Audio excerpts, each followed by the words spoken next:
Hello दोस्तों, आपका स्वागत है एक और इंटरनेशनल टैक्सेशन लेक्चर वीडियो में। आज हम इस वीडियो में बात करने वाले हैं म्यूचुअल एग्रीमेंट प्रोसीजर्स, हाँ जी, MAP के बारे में। MAP टेक्निकल टॉपिक पे आने से पहले आपको एक चीज़ बता देता हूँ कि इंटरनेशनल टैक्सेशन की नॉलेज अगर आप लेना चाहते हैं तो मेरे यूट्यूब चैनल पे काफ़ी सारे लेक्चर वीडियोज़ इंटरनेशनल टैक्सेशन से रिलेटेड अवेलेबल हैं। आप इन वीडियोज़ को देख के जो है अपनी नॉलेज अपग्रेड कर सकते हैं। अगर आपकी इंटरनेशनल टैक्सेशन से रिलेटेड कोई क्वेरी है तो आप कमेंट बॉक्स में कमेंट करके वो क्वेरी हमसे पूछ सकते हैं। ये लेक्चर वीडियोस हम यूट्यूब पे क्यों डाल रहे हैं, क्या इनका यूज़ है, ये किसके यूज़ में आ सकते हैं लेक्चर वीडियोस।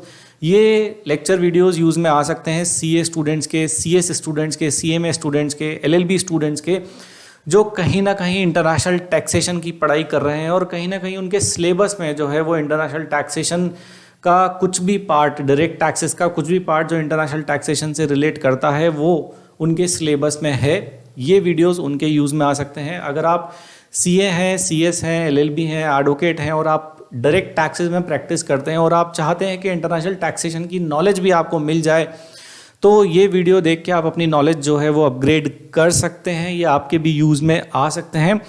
हाँ जी, तो आइए अब आते हैं टेक्निकल टॉपिक पे। What is mutual agreement procedure. जैसा कि हमें नाम से ही पता चल रहा है और ये एक इंटरनेशनल टैक्सेशन सब्जेक्ट का पार्ट है।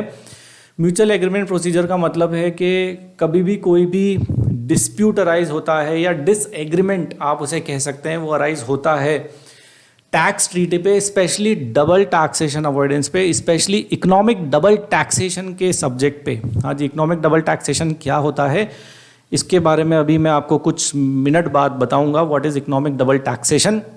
अगर ऐसा कोई डिस्प्यूट अराइज होता है डबल टैक्सेशन का दो कंट्रीज के बीच में, तो उस डिस्प्यूट को, उस डिसएग्रीमेंट को म्यूचुअल एग्रीमेंट प्रोसीजर्स के थ्रू जो है वो रिजॉल्व किया जा सकता है। It is one of the option, ये एक ऑप्शन अवेलेबल है apart from domestic litigation procedure. Domestic जो ऑप्शंस अवेलेबल हैं डिस्प्यूट रिजॉल्व करने के, जैसे अपील फाइल करना, अपील में अपने आर्ग्यूमेंट्स देना और वहाँ से रिलीफ ले लेना, ये भी एक ऑप्शन जो है वो अवेलेबल है।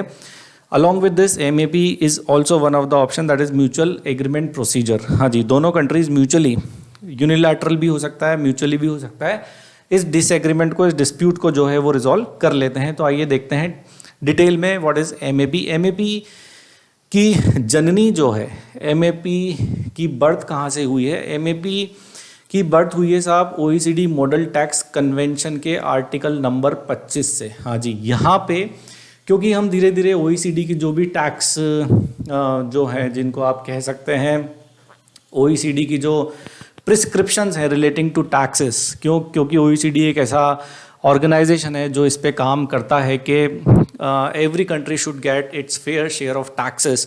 तो हम OECD की रिकमेंडेशंस जो भी होती हैं उनको अकॉर्डिंगली अपने लॉ में इंक्लूड करके जो है वो उसको एग्जीक्यूट करते हैं। तो the mother, the birth giver of this MAP is article 25 of OECD model tax convention. MAP क्या कहता है? Mutual agreement procedure is a well established means through which tax administrations मतलब के countries consult each other to resolve disputes, एक दूसरे से consult करते हैं डिस्प्यूट को रिजॉल्व करने के लिए regarding the application of double tax conventions. हाँ जी, अगर कोई डबल टैक्स कन्वेंशन हो रही है उस इशू को रिजॉल्व किया जाता है म्यूचुअल एग्रीमेंट प्रोसीजर्स के द्वारा। Article 25 of OECD model tax convention में ये प्रोसीजर्स जो हैं वो डिस्क्राइब्ड हैं and can be use to eliminate double taxation that could arise from transfer pricing adjustment. हाँ जी, ट्रांसफर प्राइसिंग एडजस्टमेंट की वजह से कोई डबल टैक्सेशन होती है, एक ही ट्रांजैक्शन पे दो बार टैक्स लग जाता है, इस इशू को रिजॉल्व किया जाता है म्यूचुअल एग्रीमेंट प्रोसीजर्स के द्वारा। हाँ जी, Paragraph 10 of commentary on Article 25 makes clear that Article 25 is intended to be used by competent authorities in resolving not only problem of juridical double taxation but also those of economic double taxation arising from transfer pricing adjustment made pursuant to paragraph 1 of Article 9 Associated Enterprises। हाँ जी, क्या कहता है paragraph? ये कहता है कि दो तरीके के डबल टैक्सेशन डिस्प्यूट्स अराइज होते हैं। एक होता है जूरिडिकल डबल टैक्सेशन, एक होता है इकोनॉमिक डबल टैक्सेशन। हाँ जी, ज्यूरिडिकल डबल टैक्सेशन नॉर्मली हमें देखने को मिल जाता है, बट जो इकोनॉमिक डबल टैक्सेशन है स्पेशली उन पे फोकस करते हैं ये म्यूचुअल एग्रीमेंट प्रोसीजर्स। हाँ जी, जिसके बारे में जो टैक्स ट्रीटी है, जिसके बारे में जो डबल टैक्सेशन अवॉइडेंस एग्रीमेंट है, वो भी नॉर्मली साइलेंट रहता है जो है economic double taxation. Economic double taxation का मतलब ये है कि एक ट्रांजैक्शन पे जो है वो मल्टीपल टाइम टैक्स लग जाता है अलग अलग कंट्रीज़ में। तो इस इम्पॉर्टेंटली इस पर्टिकुलर इशू को जो है वो एड्रेस करता है म्यूचुअल एग्रीमेंट प्रोसीजर। अब जैसा कि हमने पढ़ा, हमारे पास दो तरीके के डबल टैक्सेशन है, एक ज्यूरिडिकल डबल टैक्सेशन है, एक economic double taxation. Juridical double taxation क्या कहता है? व्हेन सोर्स रूल्स ओवरलैप, जहाँ पे जो सोर्स रूल्स हैं, जो टैक्सेशन के सोर्स रूल्स हैं, सोर्स रूल्स का मतलब वो इनकम उस देश में टैक्स हो जाएगी जहाँ पे उसका सोर्स है, राइट। जैसे अगर कोई हाउस प्रॉपर्टी की इनकम है तो what is the source of the income is the location of the house property, right. जिस देश में वो हाउस प्रॉपर्टी होगी उसकी जो इनकम होगी वो उस देश में टैक्स हो जाएगी। इसको हम बोलते हैं सोर्स रूल्स। जहाँ पे सोर्स रूल्स जो है वो ओवरलैप करते हैं, द डबल टैक्सेशन में arise that is the tax is imposed by two or more countries as per their domestic laws in respect of the same transaction in the hands of same person. हाँ जी, अब same person है, उसके ऊपर दो countries ने tax लगा दिया सेम इनकम पे, राइट। क्यों? क्योंकि जो सोर्स के रूल्स हैं उन दोनों कंट्रीज में, जो टैक्सेशन सोर्स के रूल्स हैं वो दोनों ओवरलैप करते हैं। इसको हम बोलते हैं ज्यूरिडिकल डबल टैक्सेशन। एग्जाम्पल के साथ आपको दोनों में समझा दूंगा। अभी इकोनॉमिक डबल टैक्सेशन भी देखते हैं क्या है, what is economic double taxation. Economic double taxation happens when the same transaction, जहाँ पे same transaction item of income or capital is taxed in two or more states but in hands of different persons। हाँ जी, क्या difference है economic और juridical double taxation पे? यहाँ पे जो डबल टैक्सेशन होती है वो इन the hands of same person होती है। यहाँ पे जो डबल टैक्सेशन होनी है it is in the hands of different person. ये डिफरेंस है दोनों में। इकोनॉमिक डबल टैक्सेशन ये कहती है कि साहब सेम ट्रांजैक्शन है, उस सेम ट्रांजैक्शन पे दो बार टैक्स लग गया, बट जो टैक्स लगा वो ट्रांजैक्शन तो सेम थी बट दो अलग अलग पर्सन्स के हैंड्स में वो टैक्सेबल हुई। इसको हम बोलते हैं इकोनॉमिक डबल टैक्सेशन। हाँ जी, अभी एक एग्जाम्पल से समझते हैं। सबसे पहले टेकअप करते हैं juridical double taxation. Juridical double taxation, मान लीजिए एक मिस्टर एक्स है जो इंडियन सिटीज़न है, उनकी एक हाउस प्रॉपर्टी है इंडिया में। अब मिस्टर एक्स जो है वो काफ़ी लंबे समय से यूएस में रहते हैं, तो ये यूएस के क्या बन गए हैं? Resident, right. अब मान लीजिए कुछ टैक्सेशन लॉस ऐसे हैं कि जो हाउस प्रॉपर्टी है इनकी इंडिया में, इससे इनको रेंटल इनकम होती है, राइट। अब जो टैक्स ट्रीटी है, मान लीजिए बिटवीन इंडिया एंड यूएस ऐसी टैक्स ट्रीटी है कि यूएस बोलता है कि हम रेजिडेंट की ग्लोबल इनकम टैक्स करेंगे साहब, और इंडिया बोलता है कि साहब जो हाउस प्रॉपर्टी इंडिया में लोकेटेड है उसकी इनकम पे जो टैक्स है वो आपको इंडिया में ही चुकाना पड़ेगा, राइट। तो यहाँ पे सेम नेचर ऑफ इनकम पे मिस्टर एक्स ने इंडिया में भी टैक्स दिया और यूएस में भी टैक्स दिया। इसको बोलते हैं juridical double taxation. This is an example but the actual scenario between India and US is different. I am taking it just for an example to make you understand what exactly juridical double taxation is. Next example पे आते हैं।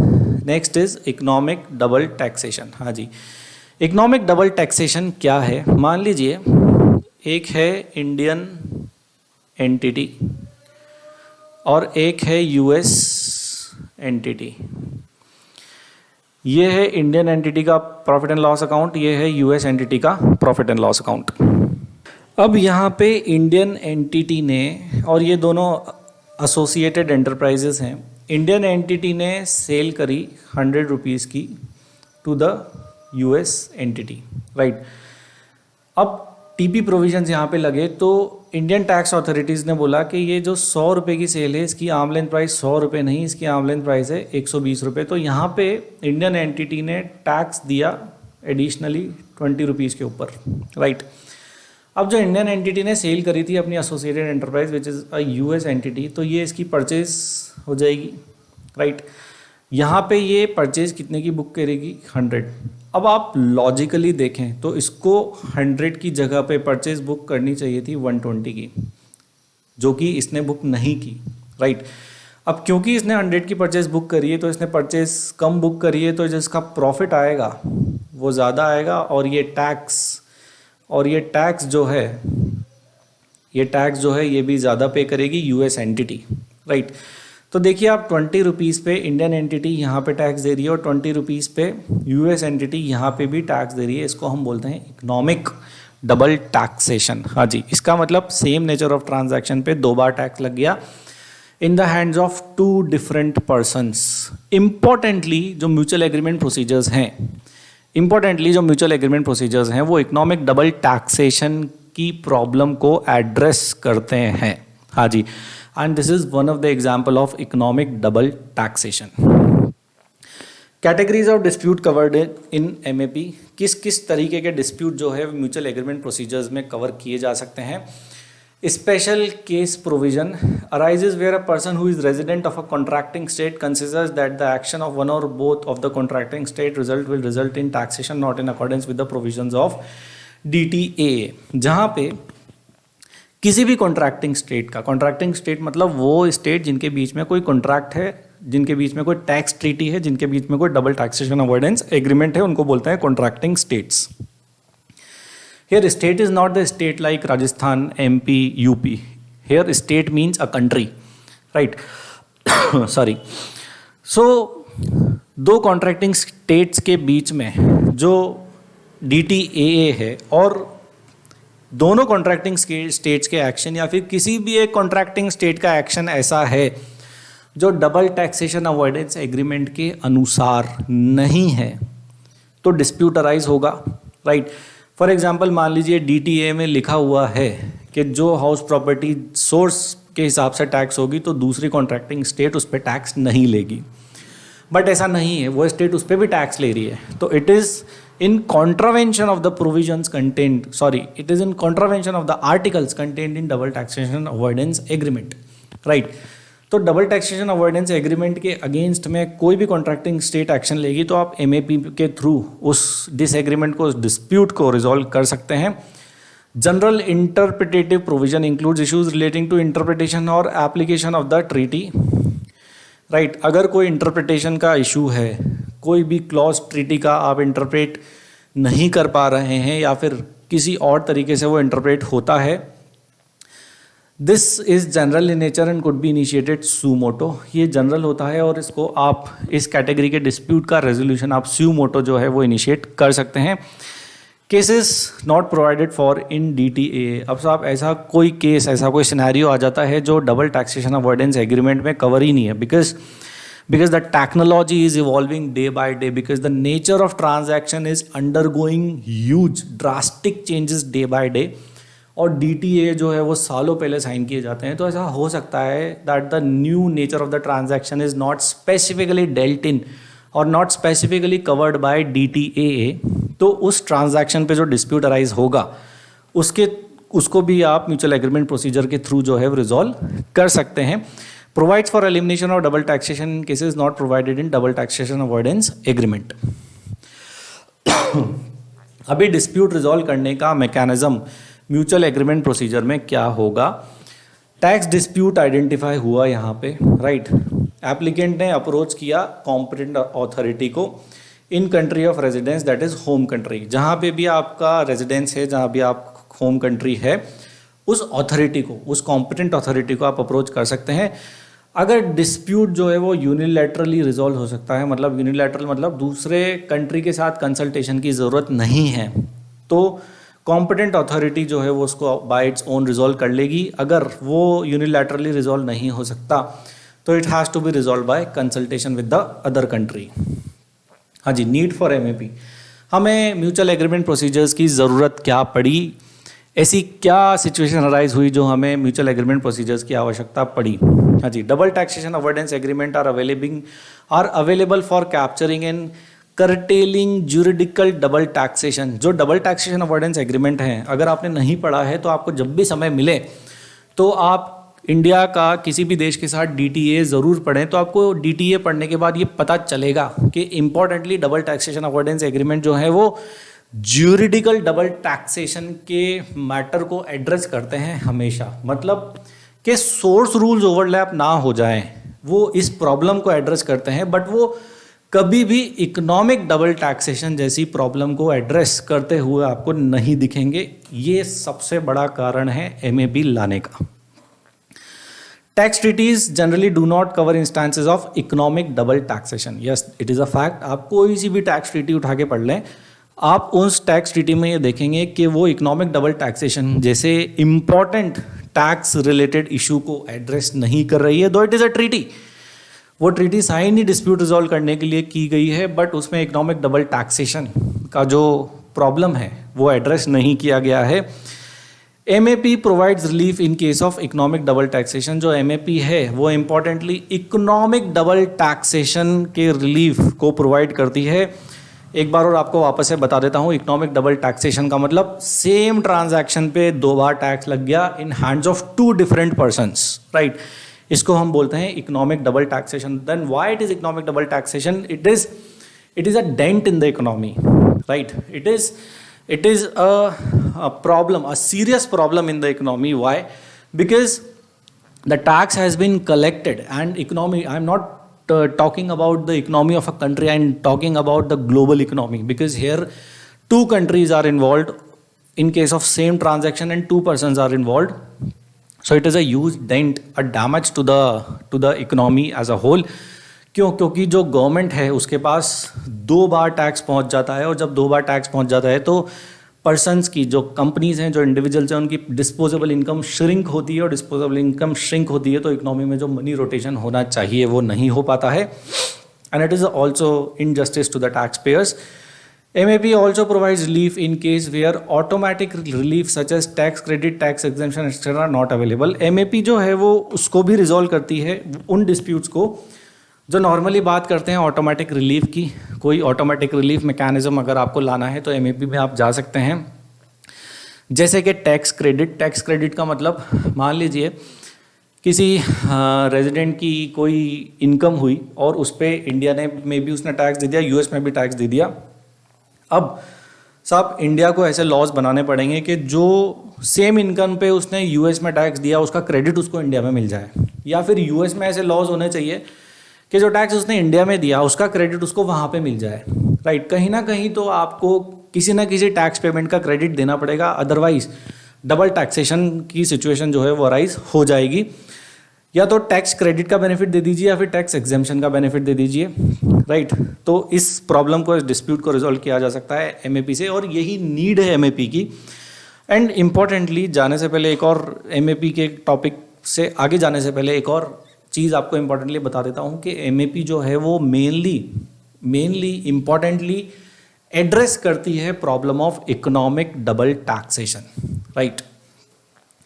Steps involve in the MAP application process. हाँ जी, अब देखते हैं कि MAP application process में कौन कौन से स्टेप्स इन्वॉल्व हैं, आपको क्या क्या करना पड़ेगा अगर आपको एमएपी के लिए एप्लीकेशन लगानी है। तो जो भी आपके केस हैं, जो भी आपका केस है उसके फैक्ट्स और उसका बैकग्राउंड जो है वो प्रॉपर्ली समराइज करिए एक डॉक्यूमेंट में। इंडियन रेवेन्यू की क्या कंटेंशन है वो भी समराइज कर दीजिए एप्लीकेशन में। The net tax and interest impact only by virtue of transfer pricing adjustment is computed. जो ट्रांसफर प्राइसिंग एडजस्टमेंट हुई है उसका नेट टैक्स और इंटरेस्ट का इम्पैक्ट क्या है उसको भी समराइज करिए। Take note of the transaction only relating to one country in one application, example USA, UK, etc. अगर आपके मल्टीपल डिस्प्यूट्स हैं, राइट, तो एक एप्लीकेशन में एक कंट्री के साथ वाली प्रॉब्लम ही लिखें, सारे कंट्री के साथ वाली प्रॉब्लम ना लिखें।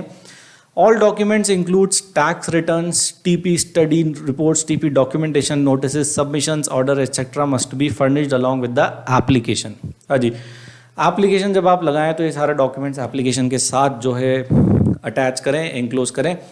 Relevant judicial procedures and their applicability to tax payers case must be demonstrated. हाँ जी, जो जुडिशियल प्रेसिडेंट्स हैं, अगर आपको ऐसा लगता है कि इस केस पे कोई डोमेस्टिक या कोई इंटरनेशनल कोर्ट का कोई केस लॉ आया है और आपके लिए इम्पॉर्टेंट है, आपके फैक्ट्स और उस केस लॉ के फैक्ट्स मैच करते हैं, तो आप एप्लीकेशन के साथ उस केस लॉ को भी अटैच कर सकते हैं। हाँ जी, अब एमएपी प्रोसीजर इंडिया में क्या है, इंडिया में किस तरीके से एमएपी प्रोसीजर फॉलो किया जा सकता है वो देखते हैं। हाँ जी, ओवरसीज टैक्स पेयर जो है वो इंडिया की जो कॉम्पिटेंट अथॉरिटी है उसको अप्रोच करेगा। सीए का मतलब चार्टर्ड अकाउंटेंट नहीं है, सीए का मतलब है competent authority. Proceeding in case there is a double taxation or taxation not in accordance with the tax treaty. हाँ जी, कब अप्रोच करेगा? या तो कोई डबल टैक्सेशन हो रही है या फिर जो डीटीए है उसके अकॉर्डिंग जो है वो टैक्सेशन नहीं हो रही है, तो आप इंडिया में कॉम्पिटेंट अथॉरिटी को अप्रोच कर सकते हैं। कौन अप्रोच करेगा? Obviously overseas tax payer. MAP application is possible even before exhaustion of domestic remedies. जैसे डोमेस्टिक रेमेडीज अवेलेबल हैं, जैसे अपील फाइल करना किसी डिस्प्यूट पे, right.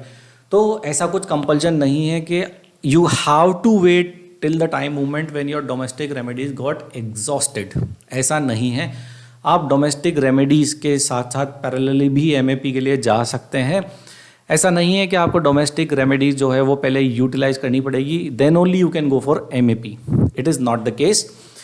If overseas competent authority considers the application appropriate, application forwarded to the Indian competent authority। हाँ जी, अगर overseas competent authority को लगेगा कि एप्लीकेशन जो है वो अप्रोप्रिएट है, सही है, प्रॉब्लम जेन्यून है, तो वो इंडियन कॉम्पिटेंट अथॉरिटी को जो है वो एप्लीकेशन भेजेंगे।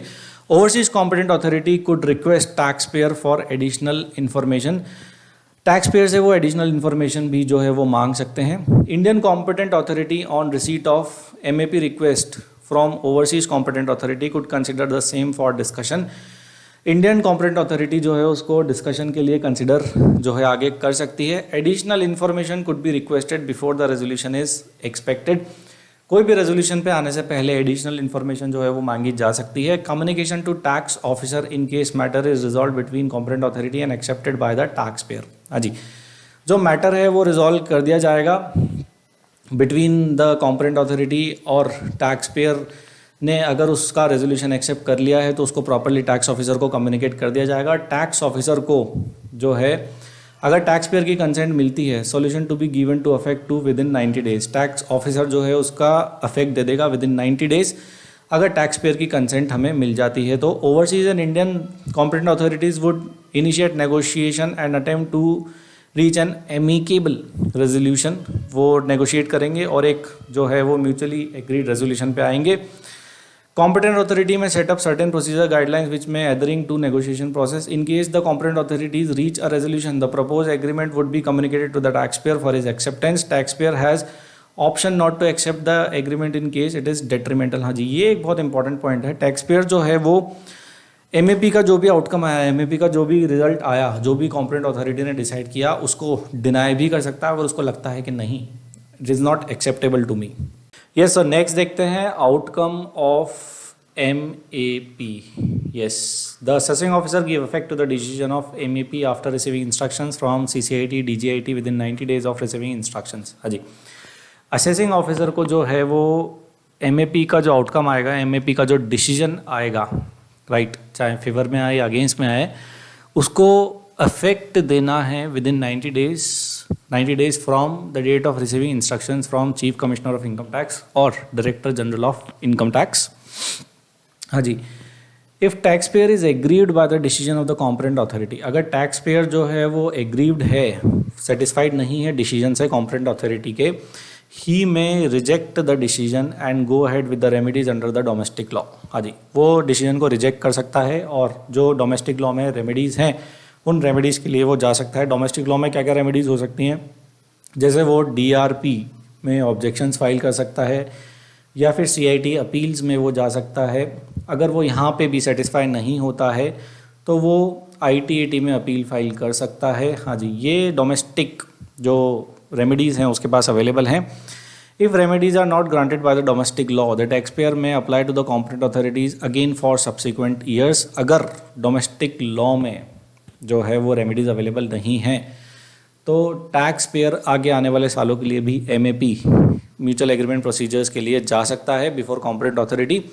Decision of a competent authority is generally case specific. Yes, this is very important. It is a case specific resolution process and not a precedent for the taxpayer for subsequent years or other taxpayers on the same issues। हाँ जी, आप MAP के outcome को as a court judgment जो है वो treat नहीं कर सकते। It is not a legal precedent जिसको आप यूज़ कर रहे हैं आगे आने वाले सालों के केस में, या फिर और कोई टैक्स पेयर जो है वो उसको यूज़ कर रहा है, ऐसा नहीं है। It is a pure factual case, case to case पे डिपेंड करेगा, केस के फैक्ट्स पे डिपेंड करेगा कि एमएपी जो है वो किस तरीके से अपना जो डिसीजन है वो आएगा एमएपी प्रोसेस के थ्रू।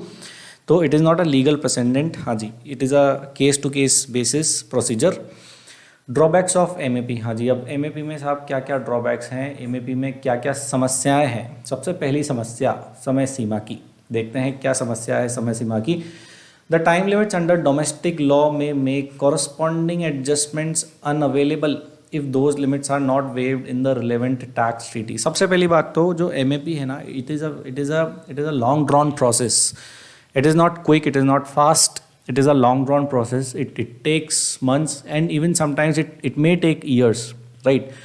तो जो टाइम लिमिट है कॉरस्पॉन्डिंग डोमेस्टिक लॉ में कॉरस्पॉन्डिंग एडजस्टमेंट्स करने की, वो जो है वो एक्सपायर हो जाती है, वो अनअवेलेबल हो जाती है अगर वो टाइम लिमिट वेव ऑफ नहीं की जाए by the relevant tax treaty. और नॉर्मली रिलेवेंट टैक्स ट्रीटीज़ में वो टाइम लिमिट वेव ऑफ नहीं की जाती, तो जो कॉरस्पॉन्डिंग एडजस्टमेंट्स होने हैं वो नहीं हो पाते हैं। This renders MAP procedure as non useful, या फिर जो है वो उसकी कोई यूटिलिटी नहीं रह जाती है उस एमएपी प्रोसीजर की, अगर वो टाइम लिमिट जो है टैक्स ट्रीटी में वेव ऑफ नहीं की जाए तो। क्यों? क्योंकि जब जो कॉरस्पॉन्डिंग एडजस्टमेंट होनी है, जब उसकी ही समय सीमा निकल चुकी है, राइट, तो जब उसकी समय सीमा निकल चुकी है तो फिर आप उस कॉरस्पॉन्डिंग एडजस्टमेंट को अफेक्ट कैसे देंगे? It is a big question, और ये सबसे बड़ा ड्रॉबैक है एमएपी का। म्यूचुअल एग्रीमेंट प्रोसीजर में take too long to complete, हाँ जी, बहुत लंबा समय लगता है। क्यों? क्योंकि दोनों देशों में कंसल्टेशंस होती हैं, डॉक्यूमेंट्स एक्सचेंज होते हैं, उसके बाद जो है वो थॉट प्रोसेस शुरू होता है, उसके बाद डिसाइड किया जाता है कि क्या बेनिफिट देना है या नहीं। टैक्स पेयर पार्टिसिपेशन में भी लिमिटेड, टैक्स पेयर जो है वो अपने डॉक्यूमेंट सबमिट करके जो है उसको साइडलाइन कर दिया जाता है, राइट। उसकी पूरी समस्या है जो वो रिजॉल्व नहीं होती है, और प्रॉपर हियरिंग प्रोसीजर नहीं है कि साहब हम आपके अगेंस्ट में डिसीजन दे रहे हैं, हम आपके we are not agree, not we can not call it a decision, but जो आप हमारे सामने रिक्वेस्ट लेके आए हैं हम उस रिक्वेस्ट को रिजेक्ट कर रहे हैं। ऐसी कोई अपॉर्चुनिटी ऑफ बीइंग हर्ड जो है वो टैक्स पेयर को नहीं दी जाती है। बस टैक्स पेयर जो है वो एमएपी की एप्लीकेशन लगा के उसको साइडलाइन कर दिया जाता है कि ठीक है अब एप्लीकेशन हमारे पास आ गई है, अब हम इसको कंसल्टेशन जो है वो रिजॉल्व करने की कोशिश करेंगे। तो यहाँ पे टैक्स पेयर का जो पार्टिसिपेशन है वो बहुत लिमिटेड हो जाता है। Published procedure may not be readily available to instruct tax payers on how the procedure may be used. सबसे पहली बात, किस तरीके से एमएपी यूज़ करना है ये बहुत सारे कंपनीज को पता ही नहीं होता है। इवन बहुत इसकी अवेयरनेस इतनी कम है कि बहुत सारे कंपनीज को ये भी पता नहीं होता है कि एमएपी जैसा ऑप्शन भी उनके पास अवेलेबल है। It is one of the option available to them, right. और उसके बाद कोई पब्लिश्ड प्रोसीजर्स नहीं है, कोई एसओपीज़ नहीं है जिसको रेफ़र करके ये पता लगाया जा सके कि एक्चुअल में जो है वो एप्लीकेशन फाइल कैसे होगी और इस डिस्प्यूट को या इस डिसएग्रीमेंट को कैसे रिजॉल्व कराया जा सकता है एमएपी के द्वारा। There may be no procedure to suspend the collection of tax. हाँ जी, स्टे ऑफ डिमांड यहाँ नहीं मिलेगा, ये भी एक ड्रॉबैक है। अगर आप एमएपी में गए हैं तो आपको टैक्स जो है वो जमा कराना है। अगर डिमांड रेज हो चुकी है तो यहाँ पे suspension of tax for some time जो है वो आपको अवेलेबल नहीं होगा। Deficiencies on the accrual of interest pending resolution of the mutual agreement procedure. अगर म्यूचुअल एग्रीमेंट प्रोसीजर का रेजोल्यूशन अभी पेंडिंग है तो आपको स्टे ऑफ डिमांड जो है वो नहीं मिलेगा। हाँ जी, this is also one of the drawback in mutual agreement procedures. हाँ जी, अभी इंडियन स्टैट्यूटरी रिजाइम में हमने म्यूचुअल एग्रीमेंट प्रोसीजर को कैसे इनकॉर्पोरेट किया है उसको देखते हैं। दो रूल हैं हमारे पास, रूल 44G और rule 44H। It is not a comparison like this, ये ऐसा कंपैरिजन नहीं है। इट गोज़ लाइक दिस, हम इसको ऐसे पढ़ेंगे 1 2 3, उसके बाद रूल 44H को हम यहाँ से ऐसे पढ़ेंगे। तो सबसे पहले पढ़ते हैं rule 44G, applicable to resident assessees. हाँ जी, जो रेजिडेंट असेसीज हैं, जो इंडियन रेजिडेंट असेसीज हैं, उनके ऊपर एप्लीकेबल होता है रूल 44G। जो इंडियन रेजिडेंट असेसी है, that assessee is agreed by the action of the tax authority outside India. तो वो क्या करेगा? Such action is not in accordance with the agreement और टैक्स लॉज। वो जो एक्शन है वो टैक्स लॉज या एग्रीमेंट के अकॉर्डिंग नहीं था, तो वो क्या करेगा? May make an application to the competent authority in form 34F, not 35, it is form 34F in India to invoke MAP। अगर वो MAP इन्वोक करना चाहता है तो एक प्रिस्क्राइब्ड फॉर्म है, यहाँ पे प्रिस्क्राइब फॉर्म है form 34F to invoke MAP। अब आ जाते हैं रूल 44H पे। ये है Indian statutory regime for mutual agreement procedure. किसके लिए? रेजिडेंट, इंडियन रेजिडेंट SACs के लिए, राइट। अभी 44H क्या कहता है? Indian competent authority receives a reference from competent authority outside India, he shall call for record and endeavour to arrive at a resolution. अभी जो एप्लीकेशन बाहर फाइल हुई है तो इंडियन कॉम्पिटेंट अथॉरिटी के पास जो है वो एप्लीकेशन आएगी फॉरेन कॉम्पिटेंट अथॉरिटी से, और इंडियन कॉम्पिटेंट अथॉरिटी डॉक्यूमेंट्स मांगेगी, सारी चीज़ें मांगेगी, डिटेल मांगेगी और कोशिश करेगी उस पर रेजोल्यूशन देने के लिए। Resolution shall be informed to communicated to the chief commissioner or director general of income tax in writing. जो भी रेजोल्यूशन आएगा वो CCIT और DGIT को जो है वो कम्युनिकेट किया जाएगा। SAC can give his acceptance to the resolution. SAC के पास दो ऑप्शन है, या तो वो रेजोल्यूशन को एक्सेप्ट कर ले and withdraw the appeal if any pending on the issue which was subject matter of for adjudication under MAP। हाँ जी, अगर आपने जो MAP का आउटकम है उसको मान लिया है तो you have to withdraw the dispute. आप ऐसा नहीं कर सकते, you can not play the hot and cold at the same time कि आपने MAP में भी बेनिफिट ले लिया, MAP में जो है आपके आउटकम आया वो आपके बेनिफिट में आया, और उधर आप अपील में भी कंटेस्ट करते जा रहे हैं। अगर MAP आपके फेवर में है तो you have to withdraw the appeal. Assessing officer to give effect to the MAP within 90 days of receipt of same by Chief Commissioner or Director General of Income Tax should be subject to further conditions। हाँ जी, assessing officer को उस MAP के outcome का affect देना है कब? Within 90 days from the date of receipt of instructions to the assessing officer by CCIT और DGIT।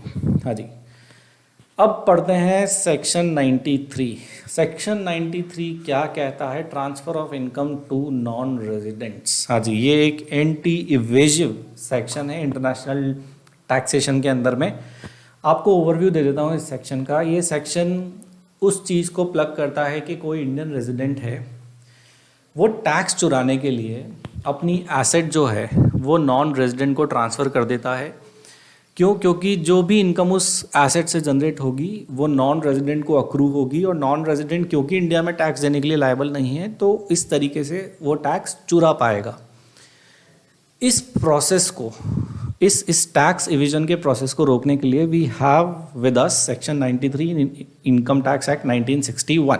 हाँ जी, देखते हैं सेक्शन की technicalities. Section 93 hits at transactions which are affected with a view to avoiding liability to taxation. For the purpose, the word non-resident also includes a person who is not ordinarily resident। हाँ जी, यहाँ पे जो non resident है उसमें non resident तो include होगा ही सही, but उसमें नॉट ऑर्डिनरीली रेजिडेंट जो है वो भी इंक्लूड किया जाएगा। आपको पता है हमारे इंडियन इनकम टैक्स लॉज में 3 तरह के रेजिडेंशियल स्टेटस वाले लोग होते हैं। एक तो होते हैं रेजिडेंट, एक होते हैं नॉन रेजिडेंट, और इन दोनों के बीच की एक कैटेगरी होती है जिसको हम बोलते हैं not ordinarily resident.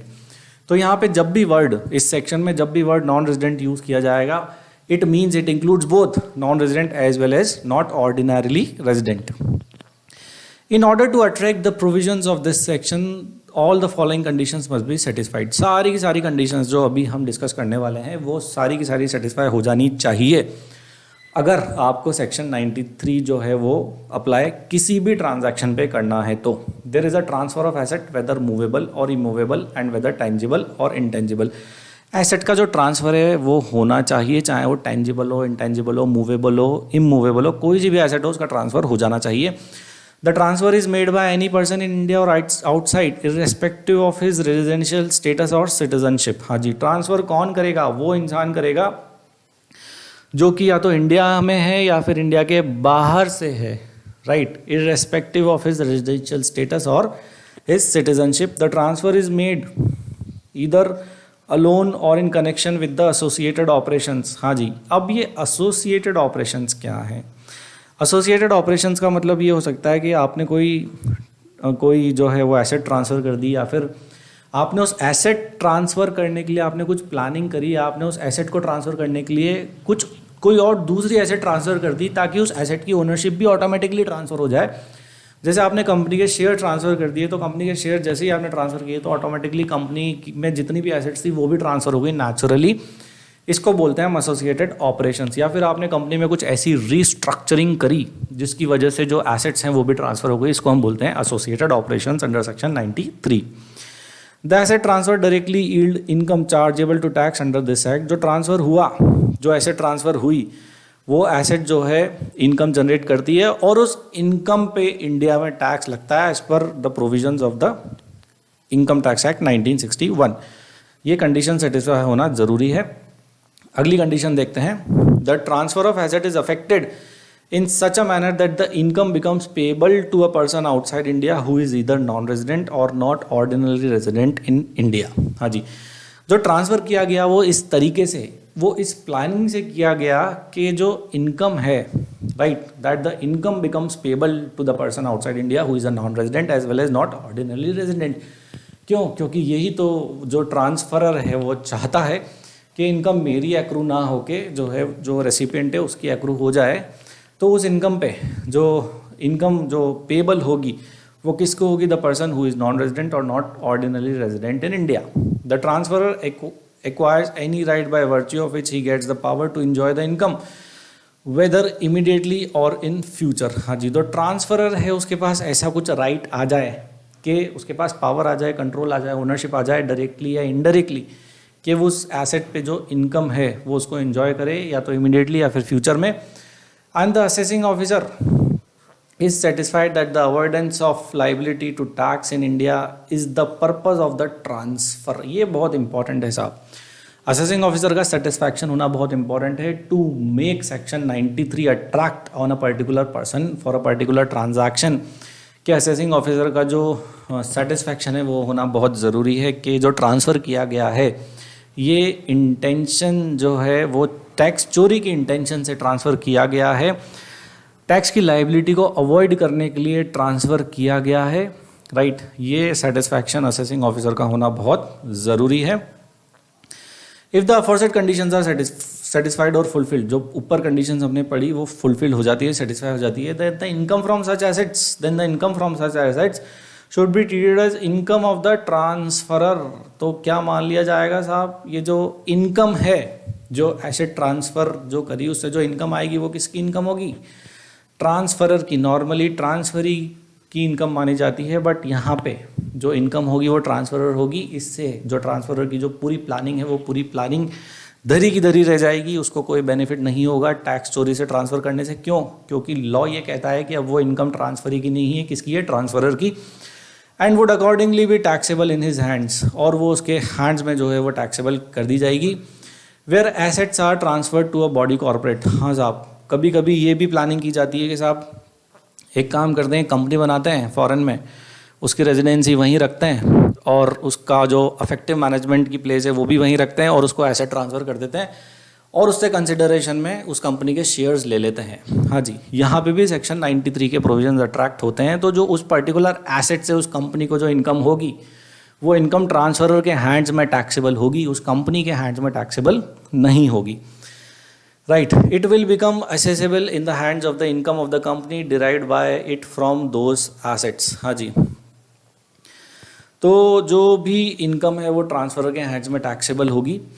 This section will not however apply to cases where it is shown to the satisfaction of the assessing officer that, हाँ जी, ये सेक्शन जो है वो अप्लाई नहीं होता जहाँ पे असेसिंग ऑफिसर के सेटिस्फैक्शन के लिए आप ये शो कर दें, ये प्रूव कर दें that neither the transfer nor any associated operation had for its purpose one or of its purpose the avoidance of liability to tax evasion।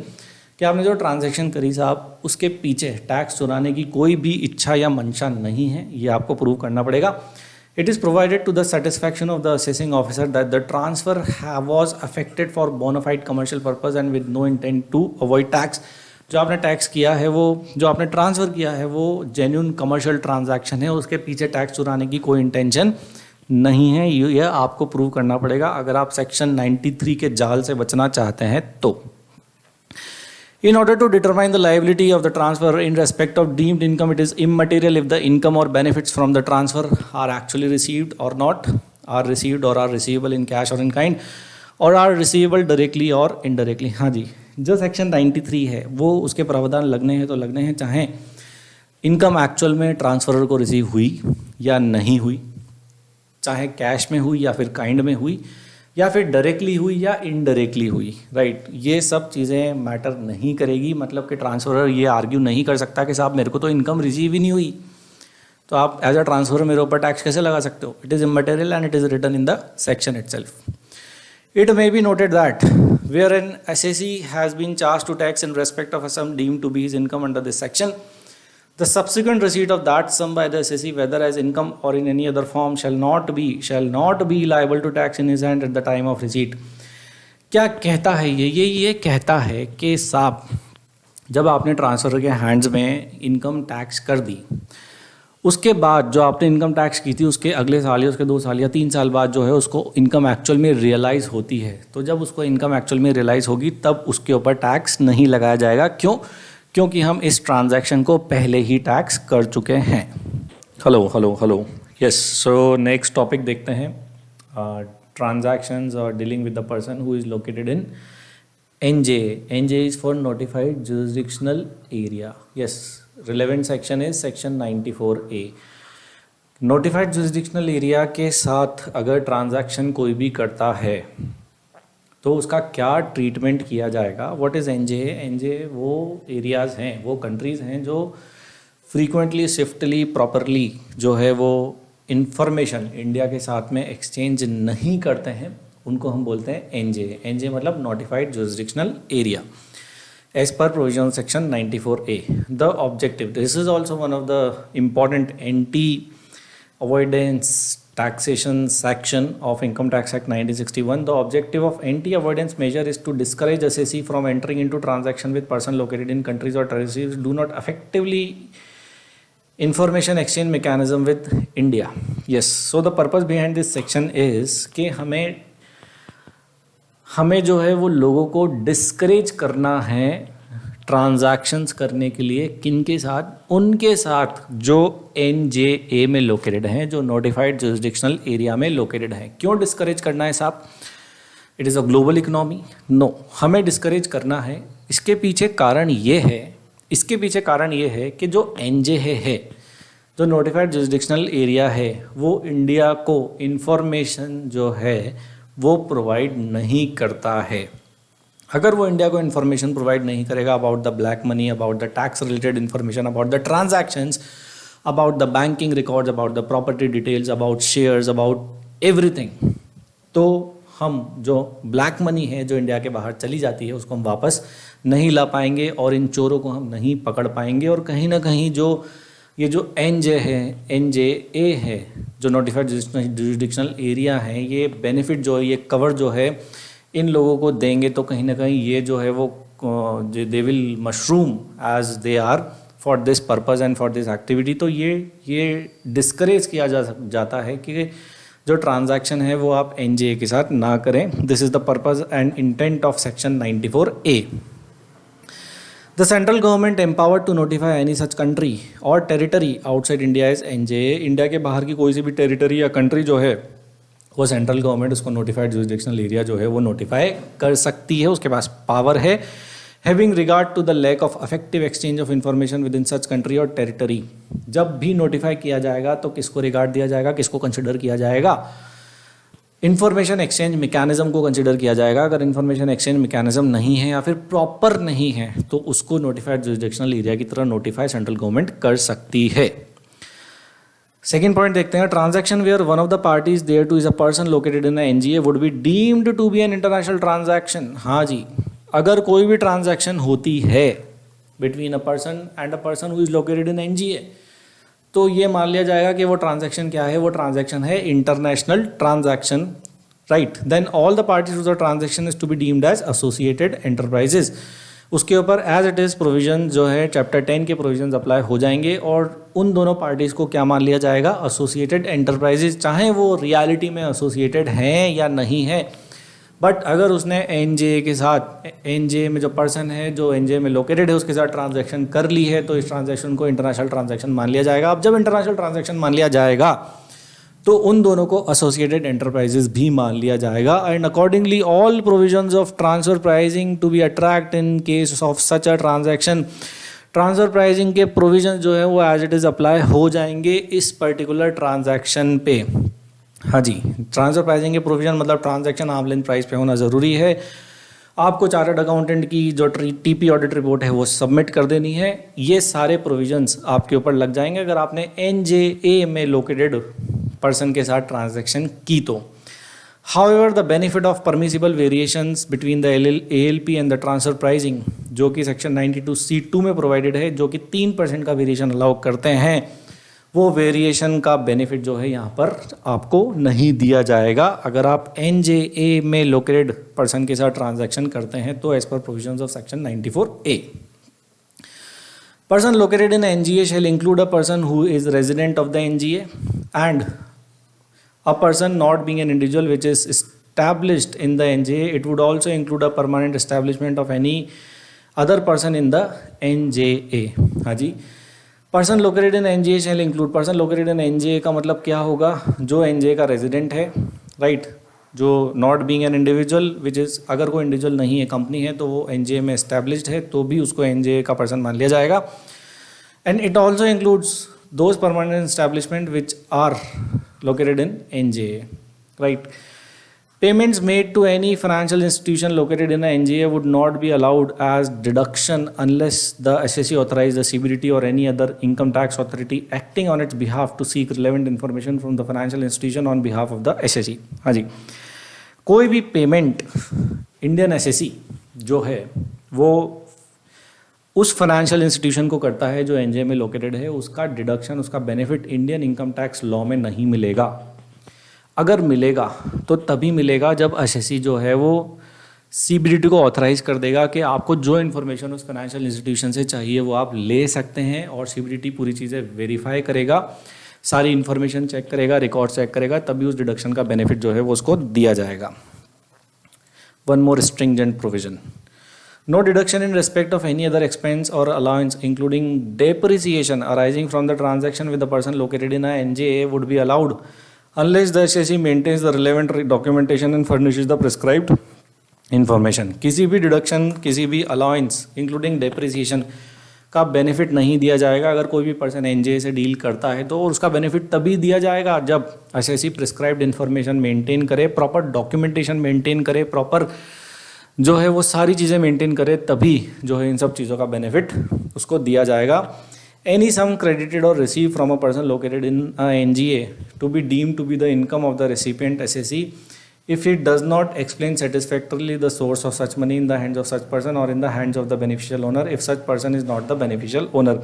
कोई भी पैसा अगर आपको रिसीव हुआ एनजेए लोकेटेड पर्सन से तो उसको आपकी इनकम जो है वो मान लिया जाएगा, that will be treated as your own income. अगर जो है रेसिपिएंट एसएससी जो है, अगर आप प्रॉपरली एक्सप्लेनेशन उस सोर्स ऑफ मनी का नहीं देते हैं और आप ये रियलिटी में नहीं बताते हैं कि साहब उसका बेनिफिशियल ओनर कौन है, तो ये मान लिया जाएगा कि वो आपकी ही इनकम है। हाँ जी, अगर आप कोई भी पेमेंट करते हैं, कोई भी अमाउंट भेजते हैं तो द पर्सन लोकेटेड इन एनजीए, तो उस पर टीडीएस डिडक्ट करना कंपलसरी है। किस रेट से?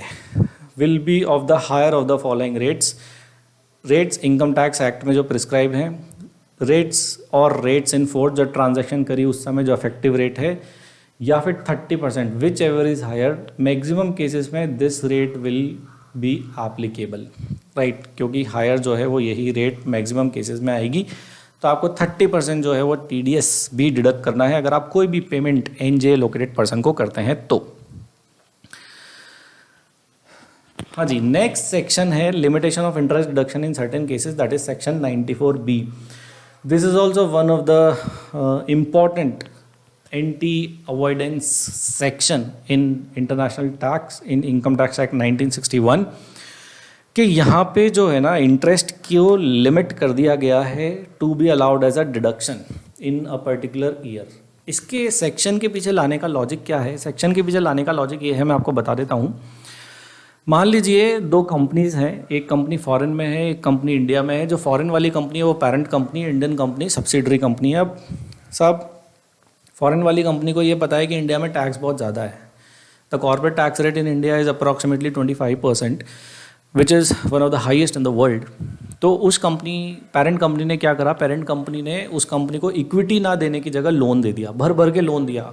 इंडियन कंपनी ने भी खूब लोन लिया, तो अब इंडियन कंपनी को इंटरेस्ट पे करना पड़ेगा उस फॉरेन कंपनी को, राइट। अभी जो पेरेंट कंपनी है वो सब्सिडरी कंपनी को लोन दे, इक्विटी दे, उससे इंटरेस्ट ले, कुछ भी ले, आपस में वो दोनों कुछ भी करें, पैसा रहेगा तो ग्रुप के पास ही, राइट। तो जो ग्रुप है वो इस तरीके से प्लानिंग करता है कि इंडिया में कंपनी को लोन ज़्यादा दिया जाए, इक्विटी इन्फ्यूजन कम किया जाए। अगर उसको लोन आप ज़्यादा देंगे तो वो इंटरेस्ट पेरेंट कंपनी को पे करेगी और उसको इंटरेस्ट का डिडक्शन टैक्स कैलकुलेशन में मिल जाएगा, टैक्सेबल इनकम कैलकुलेशन में उसको इंटरेस्ट का डिडक्शन मिल जाएगा। तो इस चीज़ को, इस प्रैक्टिस को रोकने के लिए हमारे पास है सेक्शन 94B के साथ जो इंटरेस्ट इंडियन कंपनी पे करेगी फॉरेन कंपनी को, उसकी allowability for the purpose of calculation of taxable income जो है हमने एक लिमिट उस पर फिक्स कर दी है कि साहब इससे ज़्यादा हम आपको डिडक्शन इस इंटरेस्ट की जो है वो नहीं देंगे, ताकि ये सारी जो प्रैक्टिसेस है टैक्स चुराने की, इनको रोका जा सके। तो आइए देखते हैं सेक्शन 94B की टेक्निकलिटीज। सेक्शन 94B क्या कहता है? Accordance has been inserted in income tax 1961 which is in line with the recommendations of OECD BAPS action plan 4। हाँ जी, इस सेक्शन 94B की जननी क्या है साहब? BEPS action plan 4 of OECD। वहाँ से ये जो है बॉर्न हुआ, वहाँ से इंडियन अथॉरिटीज़ को इसका आइडिया मिला कि yes this is also important, हमें ऐसा सेक्शन जो है वो एक्ट में लाना चाहिए जिससे टैक्स की चोरी को रोका जा सके। To provide that the interest expense claim by an entity to its associated enterprise shall not be deductible in computation of income under profits and gains of business of profession to the extent that it is arises from excess interest, to the extent arises from excess interest. हाँ जी, हम access interest की जो deduction है वो profits and gains of business and profession की जो taxable income है उसको कैलकुलेट करने के लिए उसकी डिडक्शन, एक्सेस इंटरेस्ट की डिडक्शन हम नहीं देंगे। हाँ जी, हम नहीं देंगे। एक्सेस इंटरेस्ट क्या है? Excess interest shall amount to lower of these two. Lower of these two मतलब सबसे पहले ये वाला देखते हैं, इंटरेस्ट पेड और payable to associated enterprise for that previous year. Actual में जो इंटरेस्ट पे किया एसोसिएटेड एंटरप्राइज को प्रीवियस ईयर में या तो पे किया या डेबिट किया, एक्रू किया, ड्यू किया। नेक्स्ट ये देखते हैं that is 30% of EBITDA। What is EBITDA? EBITDA is earning before interest, taxes, depreciation and amortisation of the borrower in the previous year. So it is lower of these two, मतलब कि हमने maximum ceiling जो interest की है वो कहाँ पे fix कर दी है? 30% ऑफ EBITDA। अगर 30% से ज़्यादा का इंटरेस्ट होगा, अगर 30% से ज़्यादा का इंटरेस्ट होगा, 30% of EBITDA of the borrower in the previous year, तो हम आपको उस इंटरेस्ट का, उस एक्सेस इंटरेस्ट का डिडक्शन PGBP में टैक्सेबल इनकम कैलकुलेट करने के लिए नहीं देंगे साहब। The provision shall be applicable to an Indian company or permanent establishment of a foreign company. किस किस पे एप्लीकेबल होगा? एक तो इंडियन कंपनी पे, और कोई सी फॉरेन कंपनी का इंडिया में PE है वो भी जो है वो टैक्सेबल होता है इंडिया में, हम सबको पता है। तो उस पर भी जो है वो सेक्शन नेचुरली अप्लाई हो जाएगा। Being the borrower who incurs expenditure by of interest similar nature in respect of form debt issued by non resident who is associated enterprise of the borrower. However, the provision of this section would be applicable only, एक condition है, एक rider है साहब यहाँ पे, only where the expenditure by of interest or of similar nature exceeds ₹1 crore in respect of form of debt issued by non-resident being an associated enterprise of such borrower। हाँ जी, interest का expense अगर 1 करोड़ रुपए से ज़्यादा का होगा तो ही section 94B applicable होगा। अगर इंटरेस्ट का एक्सपेंस 1 करोड़ रुपए तक है तो आप कितना भी इंटरेस्ट जो है 1 करोड़ रुपए तक का P&L में बुक कर सकते हैं और उसकी डिडक्शन हम आपको दे देंगे। मतलब सेक्शन 94B के प्रावधान कब एप्लीकेबल होंगे? जब इंटरेस्ट का एक्सपेंस 1 करोड़ से ज़्यादा क्रॉस होगा। डेट का मतलब क्या है? What is the meaning of debt? Any loan, any financial instrument, financial lease, financial derivative or any arrangement that give arises to interest, discount or other finance charges that are deductible in computation of income chargeable under profit and gains of business or profession। हाँ जी, debt का मतलब it is a very broad term, कुछ भी हो सकता है, loan हो सकता है, डिस्काउंट हो सकता है, फाइनेंशियल इंस्ट्रूमेंट्स हो सकता है, लीज हो सकती है, कोई डेरिवेटिव हो सकता है जिसकी वजह से P&L में जो है वो डेबिट क्रिएट हो in the name of interest or by any other name which is allowed as deduction in the income tax act 1961 under the head profits and gains of business or profession. हाँ जी, ये एक बहुत important point है। Provision of guarantee and deposit of matching amount deem to be the debt issued. हाँ जी, अभी क्या कहता है ये?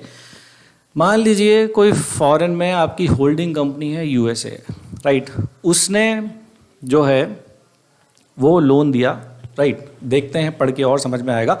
Where the debt is issued by lender which is not associated but an associated enterprise either provides an explicit guarantee to such lender or deposit or corresponding and matching amount of funds with the lender, such debt shall be deemed to have been issued by an associated enterprise. इसका मतलब क्या है? मान लीजिए US में आपकी holding company, India में आपकी सब्सिडरी कंपनी है। यूएस की होल्डिंग कंपनी ने इंडियन कंपनी को लोन नहीं दिया, बट लोन किसी और ने दिया, बट उसकी गारंटी दी यूएस की कंपनी ने। बट उसकी गारंटी किसने दी? यूएस की कंपनी ने। तो ये मान लिया जाएगा कि साहब जो यूएस की होल्डिंग कंपनी है उसी ने ही इंडियन कंपनी को लोन दिया है और सेक्शन 94B के प्रावधान एज इट इज एप्लीकेबल होंगे, right. Carry forward of excess interest, हाँ जी, जो भी एक्सेस इंटरेस्ट है, एक्सेस इंटरेस्ट की डेफिनेशन क्या है? Excess interest allowed excess is excess in excess of 30% of EBITDA of the borrower income of previous year, इसको हम बोलते हैं एक्सेस इंटरेस्ट। हाँ जी, अगर एक्सेस इंटरेस्ट आपका पूरा डिडक्टेबल नहीं है, वो जो है वो 30% की लिमिट से ऊपर जाता है, तो हम आप उसको कैरी फॉरवर्ड कर सकते हैं। कब तक? टिल 8 असेसमेंट ईयर्स तक। हाँ जी, नेक्स्ट ईयर अगर आप विद इन द लिमिट हैं तो आप इसको क्लेम कर सकते हैं। 8 साल तक आप इसको कैरी फॉरवर्ड कर सकते हैं। Business excluded from applicability of the provision section 94B, कुछ बिजनेस हैं, कुछ स्पेशल कैटेगरी ऑफ बिजनेस है लाइक बैंकिंग एंड इंश्योरेंस, जिनको 94B की एप्लीकेबिलिटी से जो है वो बाहर रखा गया है, क्योंकि यहाँ पे लोन का लेना और लोन का देना, इंटरेस्ट लेना और इंटरेस्ट देना जो है इनका एक main core activity of business होती है। इसलिए सेक्शन 94B की एप्लीकेबिलिटी से business of banks and insurance business जो है वो बाहर रखे गए हैं, इनके ऊपर एप्लीकेबल नहीं होते हैं। तो सेक्शन 94B जो है इसकी समरी देख लेते हैं in the form of flow chart. Is the borrower an Indian company or P of a foreign company? If it is yes, then is the borrower or a bank or insurance company? If it is yes, then section 94B would not be applicable, right?